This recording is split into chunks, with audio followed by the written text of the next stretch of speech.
If you've been lying in bed for hours, staring at the ceiling, checking the clock, wondering why your body's exhausted, but your mind refuses to switch off, tonight can be different. In the next few minutes, I'll show you a 2-minute sleep method built on control, precision, and calm focus. The kind of mental reset used in high-pressure environments where people must fall asleep fast, even under stress. But here's the surprise. The real reason you can't sleep may have nothing to do with your mattress, your age, or even your bedtime.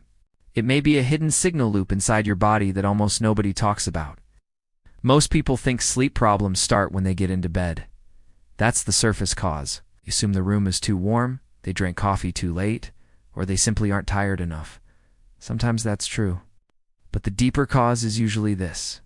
Your body is in bed, but your nervous system is still on duty. Imagine parking a car but leaving the engine running. The car looks still from the outside, but inside, fuel is burning. Systems are active, and the machine never truly rests.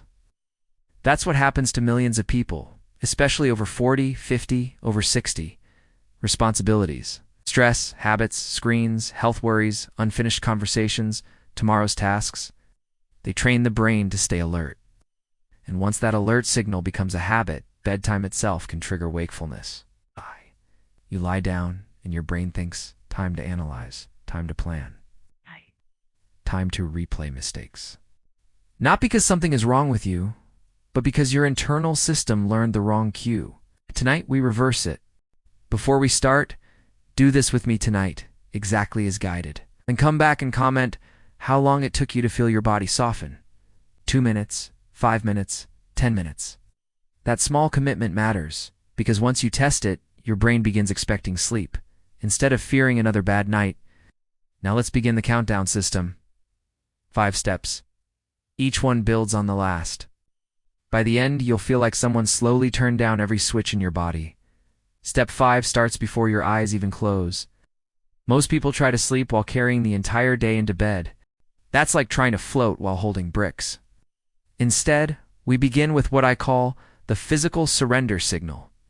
Not stretching, not exercise. Simpler than that. The body often listens faster than the mind, so you use the body first.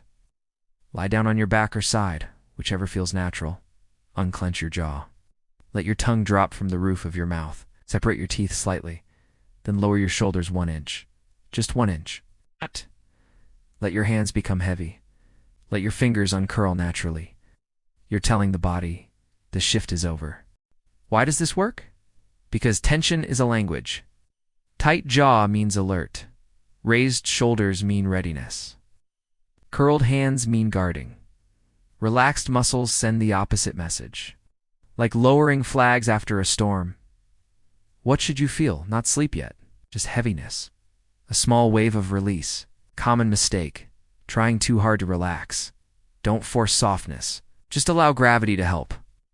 And once the body receives that first signal, we move to the breath. Step 4 is where most people get it wrong. They take giant, dramatic breaths trying to oxygenate. They can actually feel stimulating. Instead, we use quiet, tactical breathing. Small, slow, controlled, like dimming lights, not flipping breakers. Breathe in gently through the nose for 4 seconds. Pause for 1 second. Exhale through the mouth or nose for 6 seconds. No strain, no chest lifting. Let the belly rise slightly. Repeat 5 times. Why does it work? Longer exhales tell your system there is no emergency. Think of it like traffic control. Fast breathing says rush hour. Slow exhale says roads are clear. What should you feel? Your heartbeat becoming less noticeable. Thoughts, losing urgency. Common mistake, counting too aggressively. If numbers stress you, just think slow and slower out. And now that your body is quieter, we deal with the real troublemaker. Mental noise. Step 3 is the thought interception method.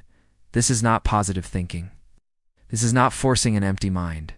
That usually fails. Instead, we remove the fuel from thoughts. When a thought appears, something embarrassing, something unfinished, something worrying, do not wrestle it. Label it with 1 word. Memory, planning, worry, noise.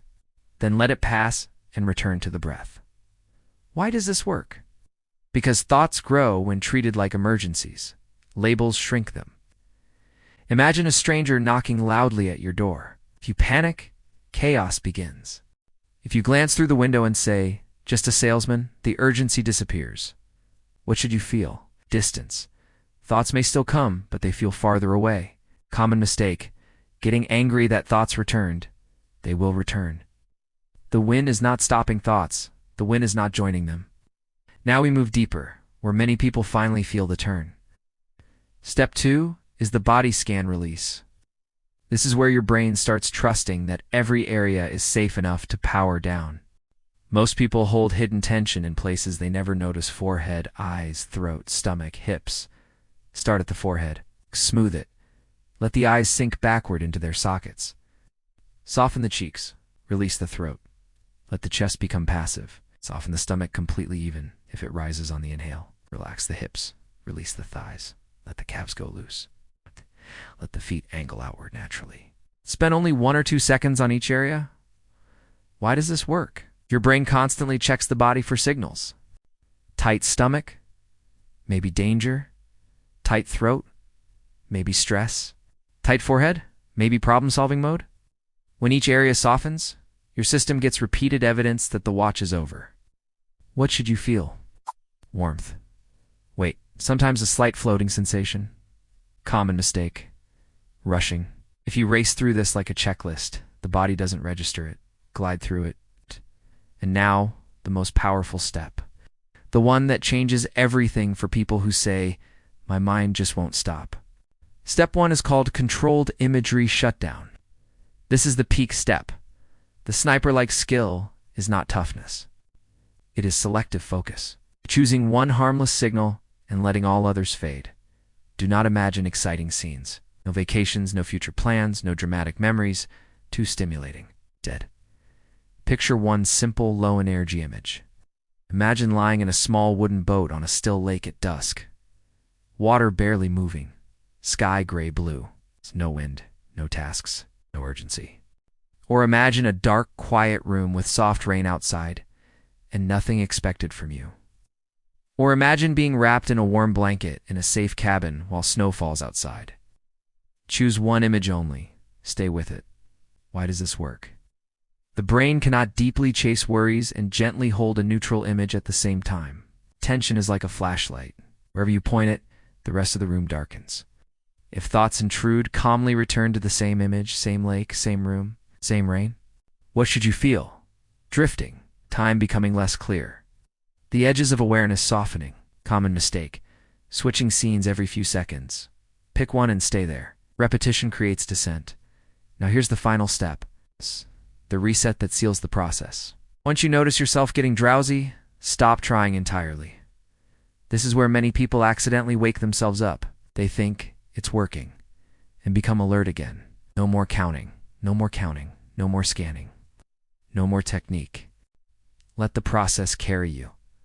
This tone matters. Sleep is not something you conquer. It's something you allow. If you wake in the night, don't judge it. Don't check the clock if possible. Just restart at step 4 with the breathing, and step 1 with your image. Calmly, quietly. No frustration tax. Here's the full routine so it's easy to remember. First, physical surrender signal. Jaw loose, shoulders down, hands heavy. About 15 seconds. Second, tactical breathing. In for 4, out for 6, 5 rounds. Around 1 minute. Third, thought interception. Label thoughts and return. Ongoing. Fourth, body scan release. Forehead to feet. Around 30 seconds. Fifth, controlled imagery shutdown.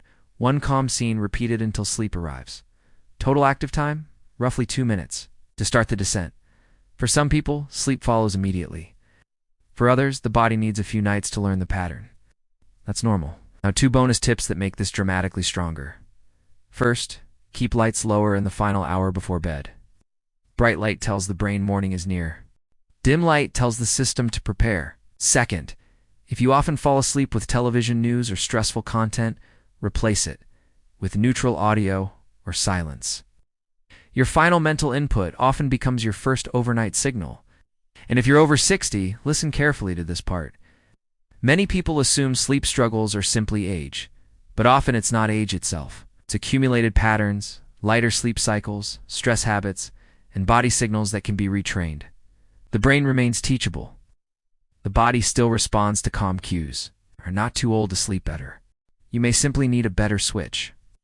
Tonight, test this exactly once. Don't mix it with 5 other tricks. Use the 5-step system and notice what changes first. Your jaw, your breathing, your heartbeat, your thoughts. The time it takes to drift off. Then come back and comment with one number. How many minutes it took before you felt your body relax. And if you wake less during the night, come back tomorrow and report that too. That follow-up helps others and keeps you accountable. Share this with someone who says, "I'm tired all day, but wide awake at night." They may need this more than they know. And if you enjoy practical methods that actually work without pills, gimmicks or nonsense, subscribe because the next video may fix the other half of the problem, why you wake up at 3 a.m. and can't get back to sleep. Tonight, though, lower your shoulders, slow the breath, choose the image, and let the system power down.